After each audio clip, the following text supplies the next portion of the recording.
to NeuroDiverse Generation, the podcast where we flip the script on what it means to thrive through neurodiversity.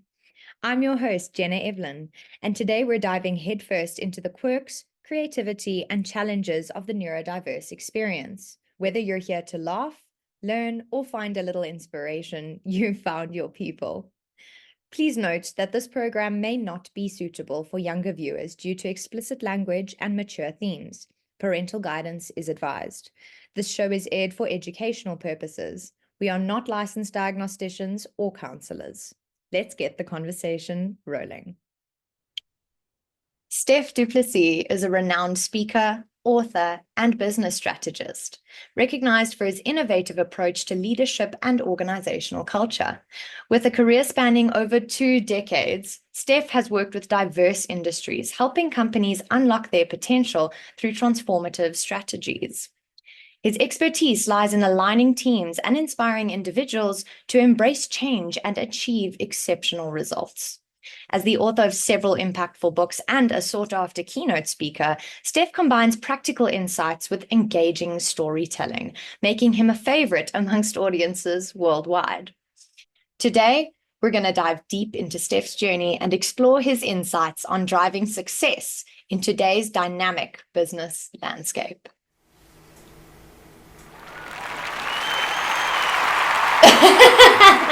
I'm keeping that in. I hope you know that.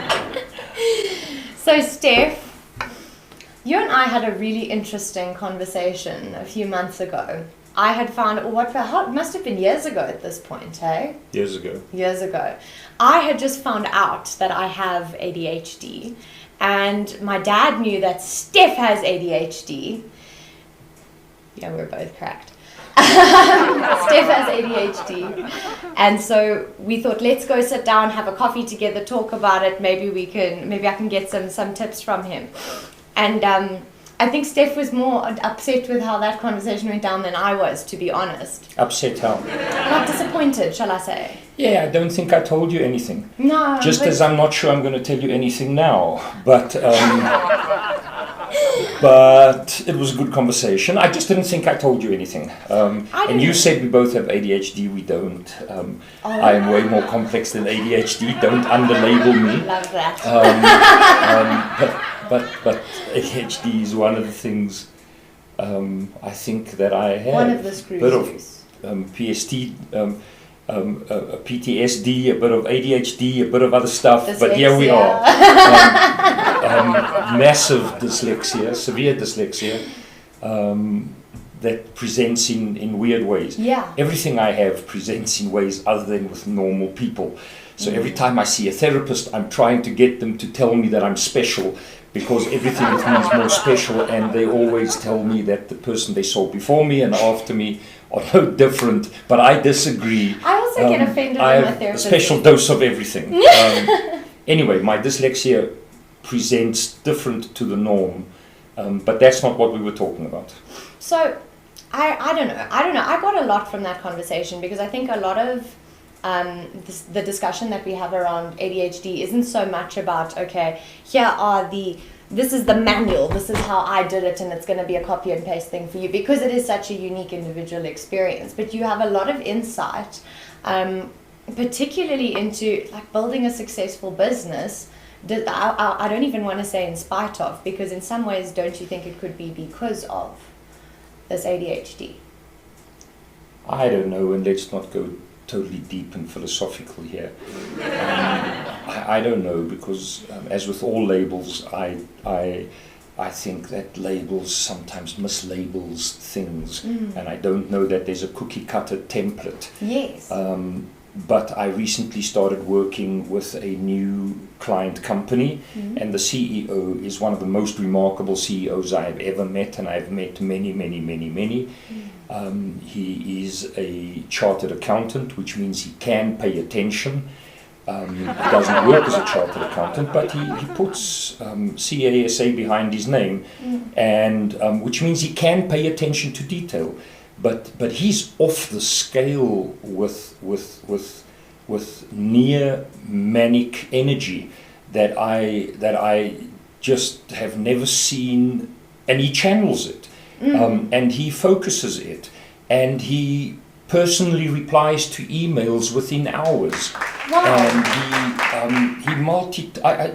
And he runs a massive business. He runs a very, very, very, very big business. And he is energetic to the extent that it impacts on his writing. He has a terrible handwriting, and there he is, this very successful CEO of this very, very, very big, very well-known brand name company.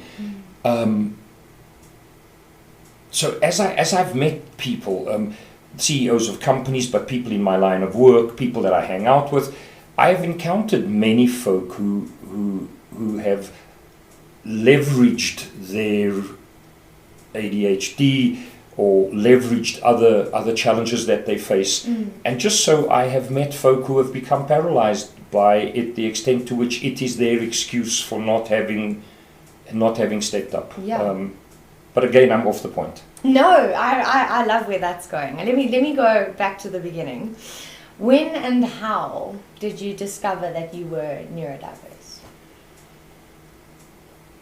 I'm special, remember? Oh, yeah, we all, but everyone wants to be special at this day and age, Stef. So believe it or not, you really aren't alone. But I get so upset when my therapist points that out to me. You know, there are other people going through this. I'm like, that doesn't help me, Laurie. You know? You want to quickly punt for Laurie there? Do you want to give contact so that she can get Hi there, Laurie. New clients? Laurie is my therapist. Laurie is amazing. Laurie is the reason I've recovered the way that I have today, which is questionable, but you should have seen me before. Anyway. I don't know, it's weird. I did super well at school the first 2 years. I have all my old report cards. Yeah. One of the reasons I have all these report cards is because, well, not all of them, I tore some of them up in the bad years. But I have a collection of my report cards, which I show to these groups of teachers when I'm trying to tell them that there's a kid just like me in their class. And in my first 2 years of school, I was the teacher's pet favorite top kid. But maybe only because we were singing and drawing. Maybe because we were role-playing and acting. But from there, it was a rapid progression down to where I got single-digit percentages for some of my grades in high school. Like, I shit you not, 6%, 8%, and 10% for some of my subjects. I had that too. But it wasn't just because of the ADHD. There was more to it. I had a weird and complicated childhood. It's not all that sad, and we don't have to weep right now, but it was complicated. Things weirded out for me and my parents at home. And so I was fighting back, and I was fighting them and the system. And so my favorite trick was to make school teachers cry. And my favorite trick was to get back at my mom and my dad. And that wound up to me going to 8 schools and failing grades, and me trying to get naught. But apparently you can't, because the worst I ever got was 6%. True story, this. So I was never on Ritalin. I don't know if Ritalin was around then. I was never on Ritalin, and I don't remember that it was a thing, that I couldn't sit still in class or that I couldn't pay attention. I maybe flunked out at school like I did because of my environment, because I was trying to teach everyone else a lesson, which didn't work out that well, by the way. Never does. So only later, when I learned that I am where I am because of my choices, did things change. But let's go back to that. So maybe the reason I can't spell, and I absolutely can't spell, I literally cannot spell. Maybe the reason I can't spell is because I never paid attention at school, not just because I'm dyslexic. But I've been married to a doctor for 40 years, and she has diagnosed me with multiple things. And we know that I'm dyslexic. We know that I have ADHD. But I don't think it was that necessarily that caused me to flunk out at school. I can't remember what we were speaking about. What was the question? How did you figure out you were neurodiverse? When did you figure out you were neurodiverse? But I appreciate the accountability that you take in your own experience. So again, I don't know if I'm diverse or just screwed up. So we were joking about the therapists, and I haven't seen 1,000 therapists. I've seen 3, 4, or 5 hand-picked people over the years that I really thought that I would be able to connect with or relate to. And the last time, a bunch of years ago, I stuck with it. I saw her for a number of times. But all we did is that we made her cry now and then. Och, nee, and man, we became friends. And we just, nothing changed. Stef broke therapy. So nothing changed. I am maybe different because of how I singled myself out and stopped fitting in when I was a kid, and maybe that just stuck with me always, so that I still don't fit in, that I seldomly have a moment where I feel like this is home, except with my family. Who's my family?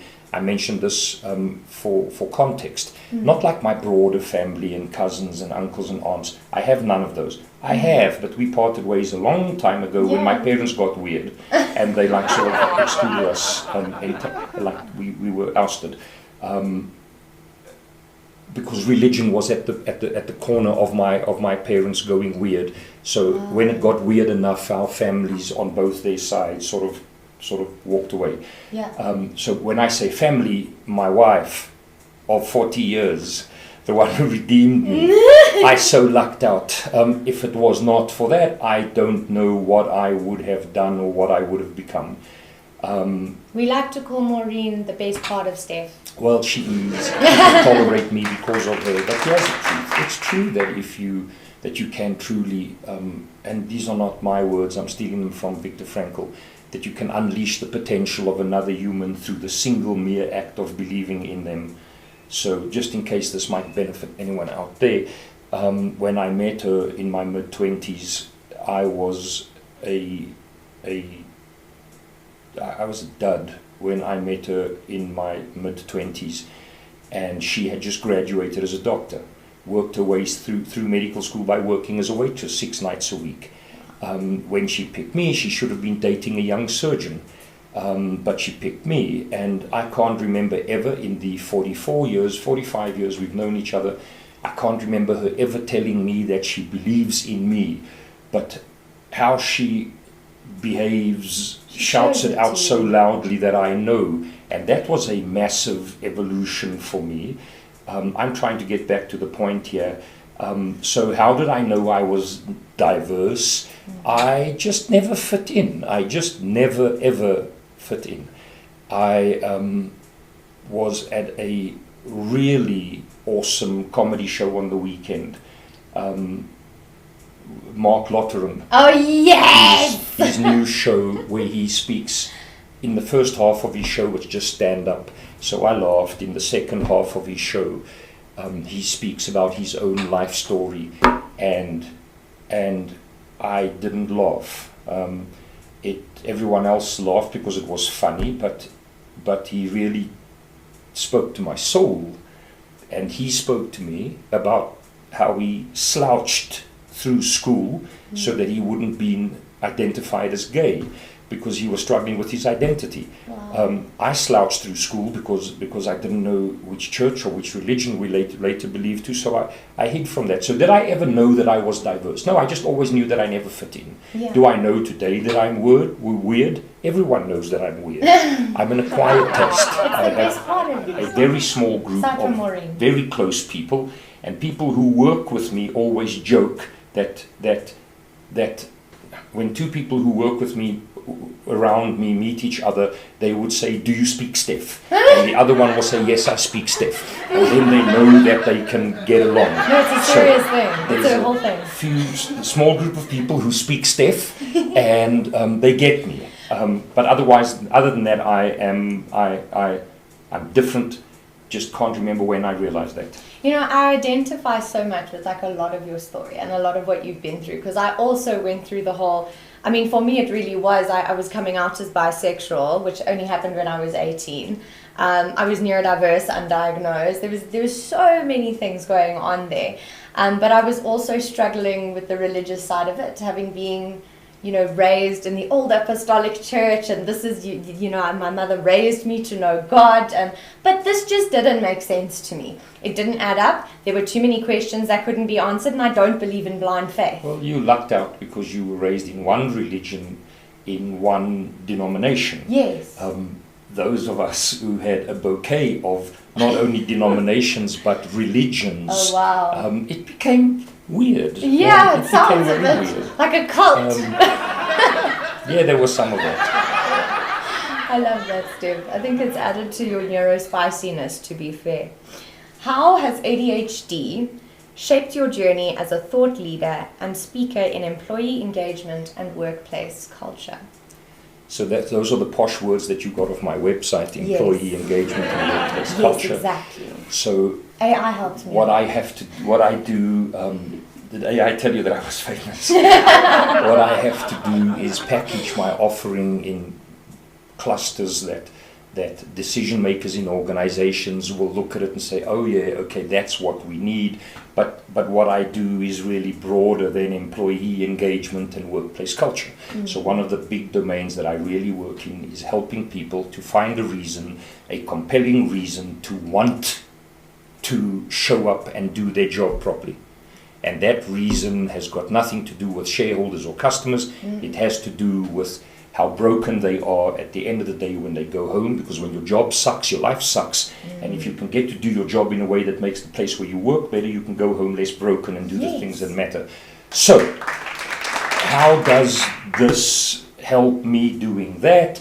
Well, it gives me a compelling narrative to speak to people in a they say, an authentic way that helps them to understand that what really matters is all the stuff away from work, but that organizations want us to believe that part of our existence should be for the benefit of the company, its customers and its shareholders, and that's all bullshit. Completely. And when I help them to understand that there's other stuff that can be, that should be more compelling, and fulfilling. and when I help business leaders get it, that their call to action is wrong when they are calling people to excellence for the purpose of producing higher quality widgets.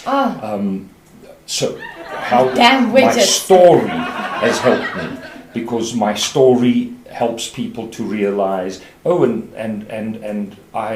know, every group I work with, the people at the bank where I worked yesterday know, because I fess up to them, that I don't have the answers and I haven't figured it out, and I'm struggling myself, and I'm battling to find my own path. That was the first thing you told me in our discussion as well. When we sat down and had coffee, you were like, I am not an expert, I don't have this figured out, I don't... So how has my diversity, my neurodiversity, helped me to build a very successful business that has given my family a life that I've been running for 35 years now? I mentioned this for the benefit of context. Working with companies in more than 50 countries, how has my neurodiversity helped me? I think it has given me the capacity to stand in front of a room of people, whether they're 10 or literally sometimes 10,000 people, and just have a conversation with them rather than show up and do some rehearsed shtick of which words I have to say when I stand at which place on the stage. Scripted. It's a conversation, and I don't think I would have been able to do that if I wasn't just quite so uniquely different. I completely agree, Stef, because I think that a lot of your neurodiversity, I can see, I'm going to psychoanalyze you a little bit. Here we go.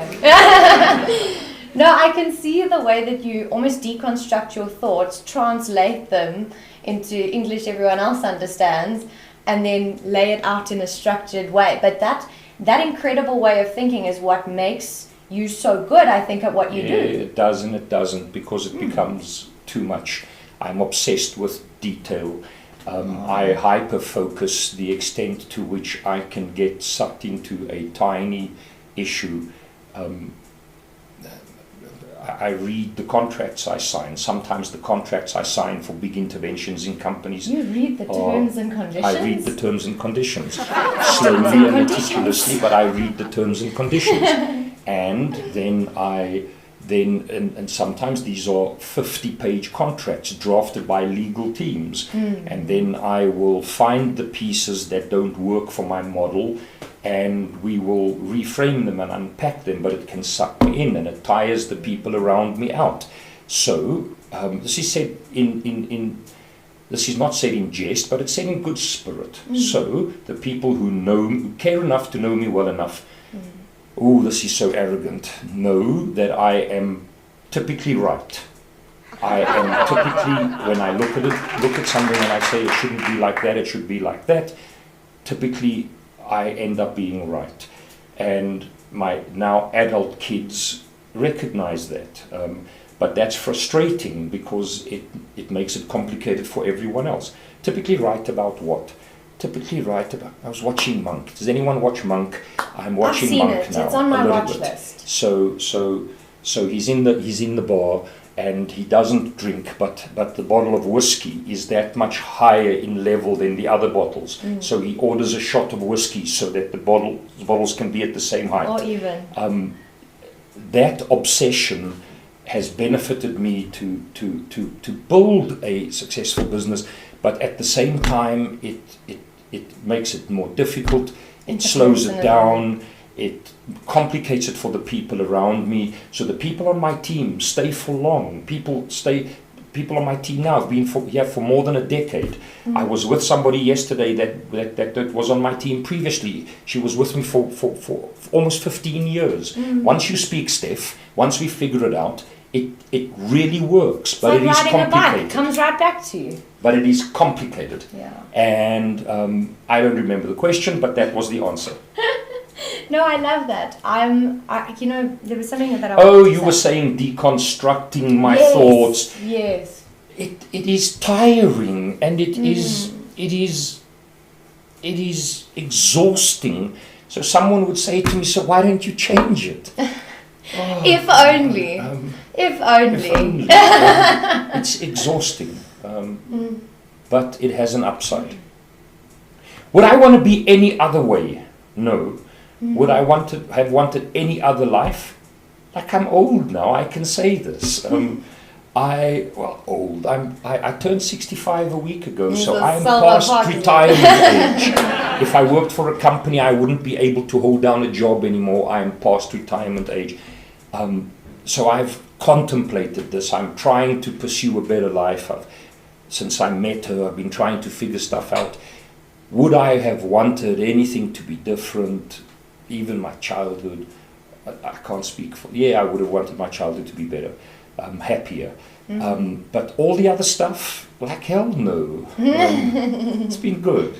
It's been a vibe, and I think also I found, as someone who's like kind of fresh out of high school, this year was the first year that I don't know a single person who currently goes to my old high school, and that's kind of well, you weird. Say that. A part of what comes with this is I don't have a single person in my entire environment that I went to any of those 8 schools with. So both my daughters went to one. I was obsessed with doing it the other way for them. Yes, stability. So they went to one faculty, to one campus, from preschool to out of school. And those are the people who were their bridesmaids, and those are now the people who support each other through motherhood. Right. They have this group. I wouldn't even recognize anyone that I went to school with, and I should have a big bouquet because I went to 8 schools. I should have more friends. I'm disassociated from that former part of my life. I just don't know anyone from there. It didn't exist. It did not exist. It's just evaporated. What are your thoughts on the debate about whether or not conditions like ADHD shape one's personality somewhat? Do you consider your neurodiversity to be an ingrained part of your personality? I should decline this question and ask you to look for another one, because it would be silly of me to sit here and sprout quasi. It's like I watched the Springboks and the All Blacks on the weekend with a group of 6 or 8 people, and everyone's a ref. I've only been to 2 live rugby matches in my life. I was at the first time we won the World Cup at Ellis Park in 1980 something, and my wife and I went to watch the live match with South Africa and Australia. One of the things that play out in my life is that I struggle to recall detail, And that's not true. I recall minuscule detail from certain things. Things that have absolutely no meaning or Other relevance. things, I can go to a city where I haven't been for 25 years and I can find the coffee shop. Like remarkably so. But I can't remember the names of the people that I went to Mark Lottering's show on Sunday. True story. So people say, why don't you learn the names? Well, no, get a life. It's not that simple. So we went to the rugby, and suddenly everyone in the stadium is a ref. They know all about the game, and they know about the calls. They don't. They should have been the ref if they were. So, do I have a qualified opinion on the science of neuroDiverse? No, I don't. I'm just one oak and have been trying to improve my own life. But is it a part of my personality? No, it is not a part of my personality. It is my personality. It is my DNA. It's not my DNA. It is. It's I am genetic. As much a product of nature and nurture as anyone out there, and it is how I am made. And I've learned to change some behaviors. I have learned to regulate some things. I have little techniques that I can breathe through a situation. And there are two paths, I think, of personality traits. And if the book Altered Traits, and I forget the author, was right, we can even alter our traits, not just our behaviors, but our personality traits. And I haven't altered some. Here's a good example. I am a angry, aggressive human. I was bred that way. They groomed me for that 10 years that they made me be in that war we had. And they groomed us for generations to be like. But I haven't been in road rage for, my oldest daughter is 38. She has never seen me in road rage, because before her mother married me, after I had smashed out the taxi driver's side window with my 9mm, I got back in the car and she didn't leave me. She should have, but she just through her tears said that this is not how it should be. And so I've never pulled a taxi off the road again. Because I get now that God didn't ordain the road to belong to me. Am I still triggered when someone else like pushes in front of me? Of course I'm still triggered. Yeah. But I now get it, that there's impulse and response and I can live in between. So I am almost free. I'm free of road rage. That's a practiced skill. It's hard. It's a practiced skill, and I've let it go. But there are other things in me that are so part of my personality. It ain't being therapied out. Yeah, no. I have a few of those.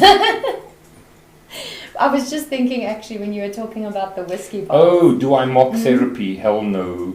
Oh no. Do I diss people looking for professional help? Hell no. Or even like taking medication. It's like each to their own. Inputs really work. There are people who influenced my life significantly. She did. A guy by the name of W. Mitchell, who your father knows. I'm friends with him as well. Yeah. He I heard one thing he said, and it changed my life. I know that's corny, but Mark Lottering on Sunday afternoon deeply influenced me. He said stuff that will alter my journey, and people can influence you. The people that have influenced me just happened to not have been therapists. Yes. They happened to have been people who unexpectedly, at the right time, at the right place, caught you off guard. Caught me off guard. I heard something, and it so stuck with me that it changed me profoundly. But therapy works for other people. That's a soundbite, Stef. Where I'm were you? keeping that. Oh, I love that. There's an interesting side to emotional dysregulation in ADHD, impacting a paralysis that I know has prevented me from starting or finishing multiple tasks for my business. So, Is it have a question in there? yeah, have you ever experienced this? And if you have, how do you manage it? It's complicated. That was a very posh question with words I'm being coy. I understand big words. But I have a limited vocabulary. How I make a living from speaking, how I make an exceptionally good living from speaking remains a secret. If one were to count the words that I know, the words that I do now, anything between 1 hour keynotes and 8 hour workshops. And if one were to record the words I use, I have a very basic vocabulary and I don't use big words. But people, very senior people in very posh boardrooms, listen to 8 hours of what I have to say and pay me solidly for it because they think I have something to say without the big words. 100%. And I can't spell the big words. I am always asking somebody over my shoulder, how do you spell that or how do you spell that? I got you, English major. So.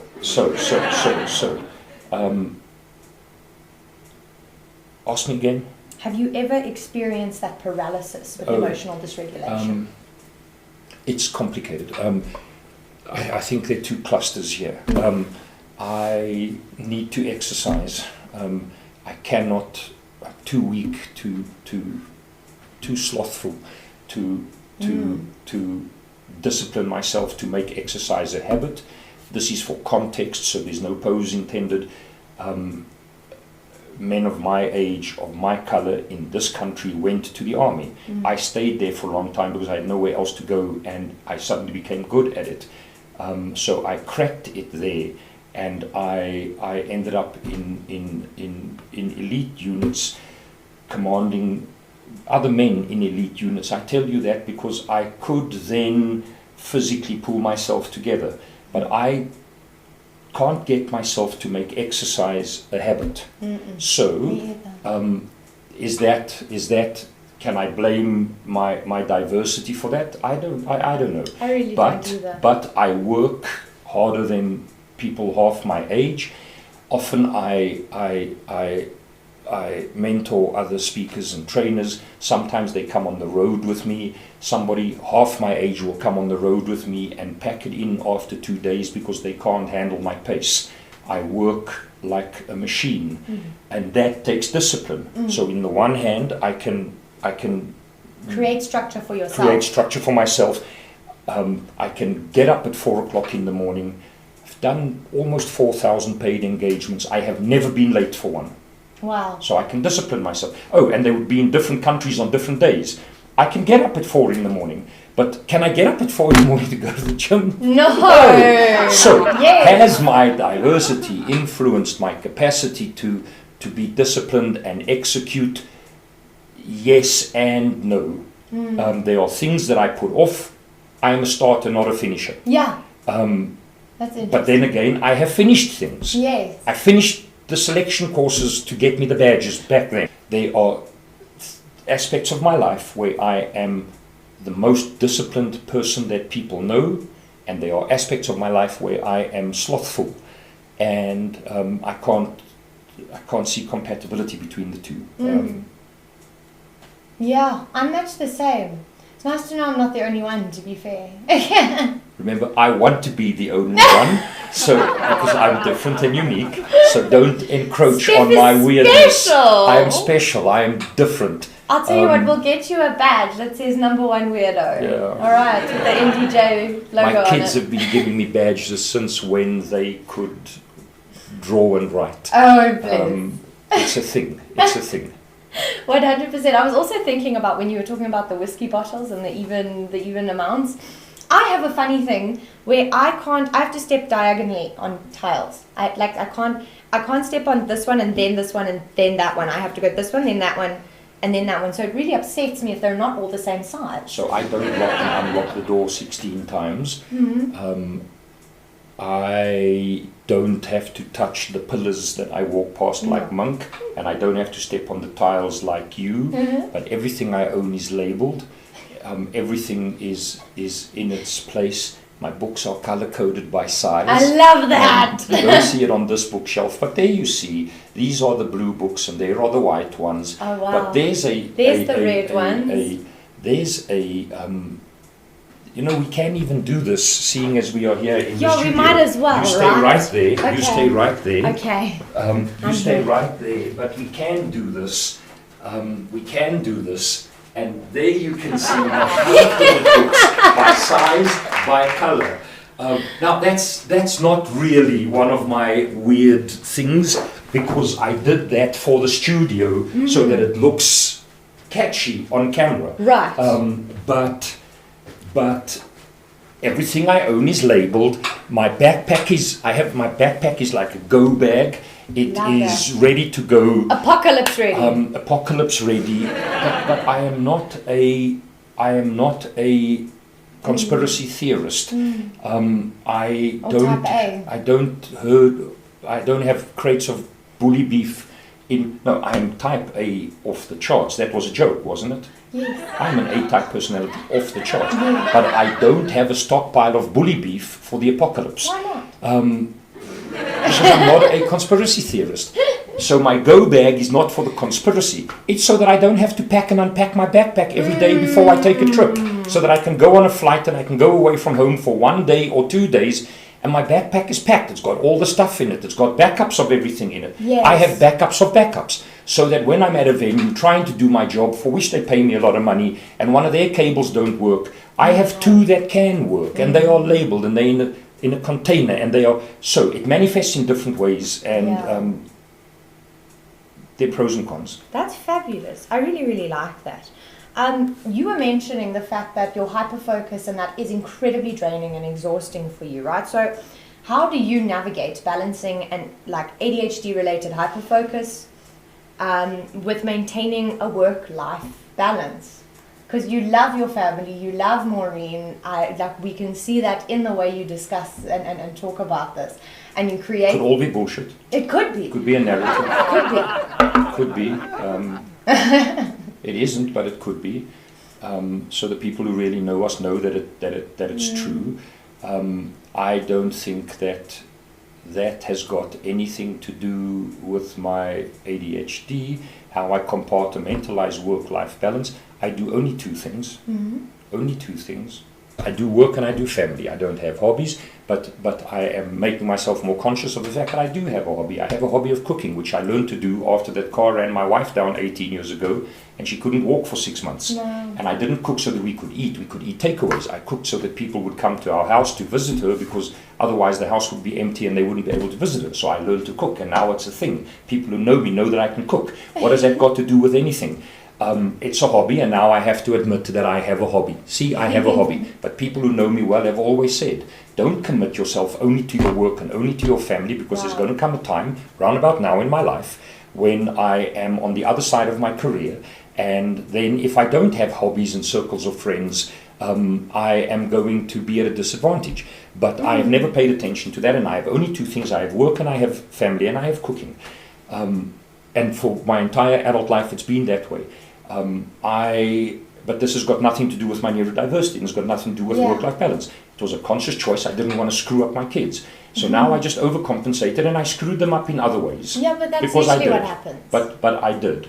I brought other complexities into our life. So while we are all supremely focused on building a family, and doing better, it's complicated, because we are codependent, and hugely. It's complicated.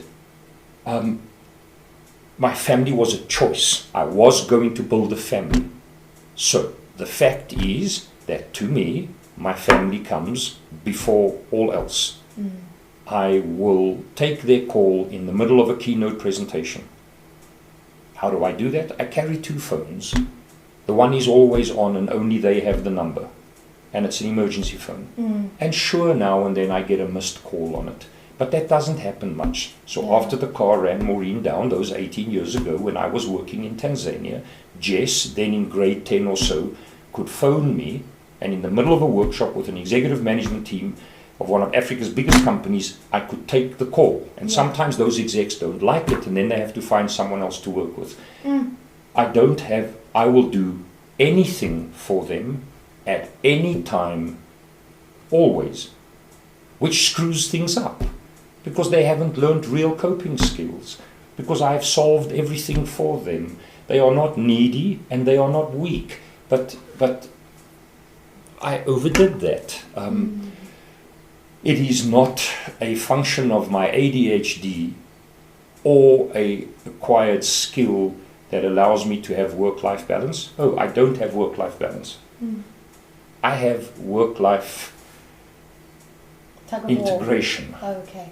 Sorry, for me it's tug of war. I get it, no, because I get it that I have to work like I do in order to give them the life I want. So if I can't be at the ballet recital sometimes, I have gotten over that. It is work-life integration, not work-life balance.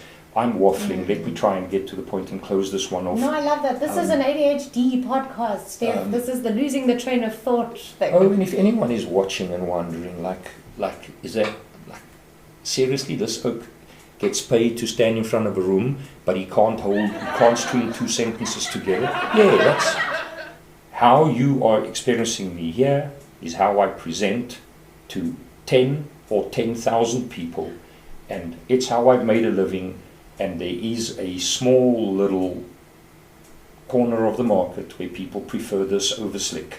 Yeah. And I work that market. I don't know that I would say, look, obviously you're more familiar with the market than I am, but I don't know that I would say it's necessarily just one little corner. I think it's becoming a lot bigger than it used to be. It is. Particularly because you have a really, really marvelous way of simplifying things that people tend to overcomplicate.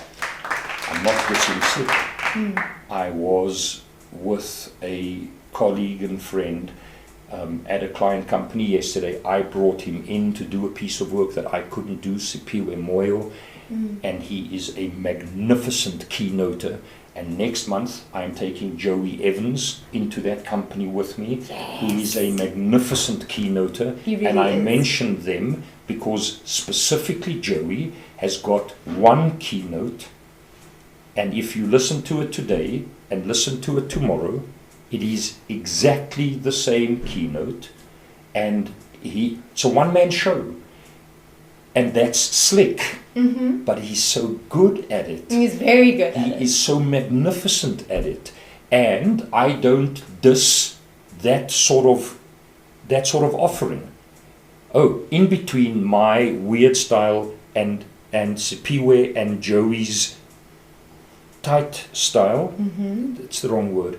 I know what you mean. Between that, there's a massive group of other operators who don't get either one of these right. And then it doesn't work for them. But if you're going to be as structured as them, you need to be really good at it. Yeah. And if you're going to be as all over the show as I am, you need to really be good at it. All over the show, otherwise it doesn't work. I worry that we didn't finish that work-life integration thing. But I like the emphasis that you have on integration rather than balance, because it's give and take as you go, you kind of go with the ebbs and flows of life and how things throw you. So a downside of that is that I am not going to be able to retire. I don't think you'd ever want to. There is no world in which I'm going to not to vacation, or there is no world in which I am not going to be able to be busy with either family or with work 24/7. So that's a downside. I don't know about it being necessarily a downside. Oh, look, okay, burnout, fair. Burnout is a very, very real thing. Although it sounds like you use your time with your family and your connection with your family as a recharge for your batteries. Oh, there's more to it. Like I was listening to Sipiwe yesterday, and he was talking about building resilience and how gratitude is a tool for that. So I learned that early on in my little journey of trying to improve. and I am intentionally, aggressively grateful. It's a thing. I sit. It was my oldest grandson's birthday on Sunday here at my home. He turned 10, and I would sit and watch them and consciously and intentionally tell myself, so that this moment, this conscious awareness of this micro frame in time is what my entire life has been headed towards, and that I'm grateful for it. It's a practice, so I suppose I am mindful, but I am not woke mindful that I can, and I'm not dissing mindfulness. No, but we are dissing wokeness. I am mindful I am deeply grateful, so that I sit at a family dinner with my family, and I, in the middle of them having an argument with one another, can sit there and be grateful that You're present. That this is my place, and that at this table I fit. I love that, Stef. Is there more? No, that's about it. Honestly, it was. I have to thank you though. That was too easy then, because I thought you were going to make this complicated. No. I sensed the pushback, so I adjusted questions accordingly. I don't want to over psychoanalyze you, Stef. We've got to have this in small bites, you know. I'm therapizing him, but he doesn't know it yet. What is it? Your second year psychology? No, I'm doing my final module now, and I've just got a distinction. Wait, your third. I'm doing my last module before I graduate. Okay, so I am super impressed with that. I really am. I am.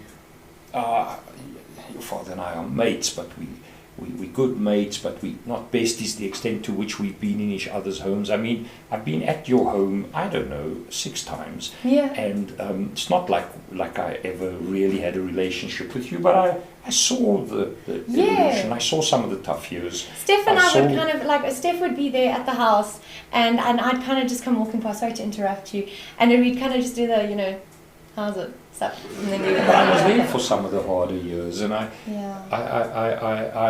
travelled with your father a bit for work sometimes, and I know it was complicated sometimes, and having watched this evolution, and having watched you speak to a room of professional speakers at the recent Speakers Association convention. I was cutting myself, Stef. You were the star of the show, and you were the star of the convention, and what you did was so remarkable. It was so awesome. It was truly like one of the memorable presentations that I have seen, of the thousands I have seen. Let me try and make a point of this so that it's not just waffle. So having seen you go through this journey, and now reminding myself that I know that you are just about to graduate. Yeah. I still want to say to you, don't you think that your little psychology major is going to suss me out? Because I'm not a diagnostician, full disclaimer.